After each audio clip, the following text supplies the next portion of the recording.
मेरे दिव्य गुरुदेव श्री परमहंस योगानंद जी के द्वारा ये टॉपिक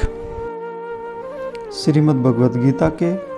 दूसरे अध्याय का 10वां श्लोक और जिसका हिंदी में मीनिंग है, हे भारत यानी कि धृतराष्ट्र, हरिकेश यानी कि श्री कृष्ण ने दोनों सेनाओं के बीच शोक करते हुए उस अर्जुन से मानो हंसते हुए इस प्रकार कहा। गुरु जी इसका मीनिंग समझाते हैं। उन्नत भक्त जिसने अहंकार के इंद्रिय रूपी सैनिकों तथा आत्मा के विवेकशील योद्धाओं के बीच समझौते से परे की अवस्था में स्वयं को पाया है, जो विषयी आदतों को त्यागने की आवश्यकता पर विलाप कर रहा है और इसलिए जो अनिर्णायक ढंग से निष्क्रिय बन गया है और अनंत ईश्वर के आगे निश्चेष्ट रूप से आत्मसमर्पण कर रहा है, परमात्मा के दर्शन करता है, जो अपनी मधुर मुस्कान से मृदु आलोक तथा अंतर्ज्ञान द्वारा सुनी जाने वाली ज्ञान की वाणी से संशय की उदासीनता को दूर करने आए हैं। वे भक्त जो संशय के आक्रमण के समय आंतरिक मौन तथा समर्पण में स्वयं को पूर्ण रूप से परमात्मा को अर्पित कर देते हैं, वे ईश्वर के अवर्णनीय सर्व पवित्रकर्ता प्रकाश को अपनी आंतरिक अनुभूति के आकाश में इधर से उधर तक जगमगाता पाते हैं। जब आत्मनियंत्रण और विषय आकर्षण की दो विरोधी सेनाओं को देखते समय मन तटस्थ रहता है, तो यह दुखी एवं निरुत्साहित अनुभव करता है। परंतु वह भक्त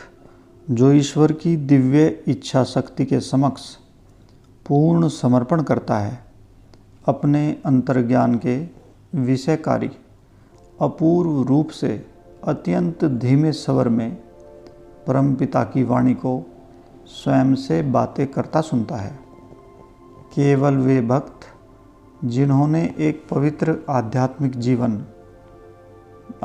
जीवन मतलब उचित आहार,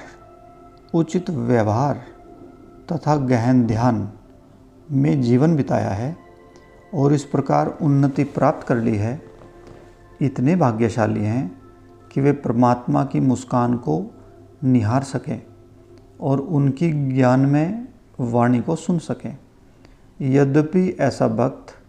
अभी उन्नति न कर पा रहा हो, किंतु यदि वह पूर्ण रूप से ईश्वर को समर्पण करता है और अपनी चेतना को इंद्रियों से उठाकर कुटस्थ कृष्ण केंद्र पर केंद्रित करता है, तो वह ब्रह्म के शिक्षाप्रद आकाशीय स्पंदन सुनेगा, जो मुक्तिदायी स्पंदनों की गुप्त ध्वनियाँ हैं। कृष्ण अर्थात ईश्वरीय चेतना की उन्नत अवस्था में भक्त अपने मन के आकाशीय विस्तार में परमात्मा की वाणी को वास्तव में समझने योग्य शिक्षाप्रद शब्दों में ध्वनित होते सुनता है। जिस प्रकार व्यक्ति की अंतरात्मा परामर्श के मौन शब्दों को फुसफुसाती है, उसी प्रकार परमात्मा अपने परामर्श के शब्दों को योगी के मन में ध्वनित करते हैं। यही कारण है कि वेदों को श्रुति कहा गया है, अर्थात जिसे सुना गया है। मन की फुसफुसाहटें अंतर आत्मा की फुसफुसाहटों से भिन्न हैं और इन दोनों से भिन्न परमात्मा की वाणी है। मानसिक वाणी दुविधा में पड़े एक विषयी मन के स्पंदनों से अधिक और कुछ भी नहीं, और अंतरात्मा की वाणी विवेक और आंतरिक ज्ञान की वाणी है। किंतु ईश्वर की वाणी, जिससे भविष्यवाणियाँ होती हैं, अचूक अंतर्ज्ञान की विद्यमानता है।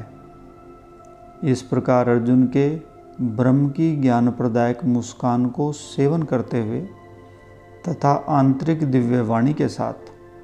अंतर संपर्क में होते हुए भगवान श्री कृष्ण का अर्जुन को प्रभु द्वारा भक्त को दिया गया उत्ताद आध्यात्मिक उद्बोधन यानी कि ब्रह्म का गीत यानी कि भगवत गीता पूर्णतः प्रकट होना आरंभ होता है, जो गीता के 700 श्लोकों में 4 अगाध वेदों, 108 उपनिषदों और हिंदू दर्शन के 6 शास्त्रों के सार को समाहित करता है, जो संपूर्ण मानव जाति की सांत्वना एवं मुक्ति के लिए एक सार्वभौमिक संदेश है। जय गुरु।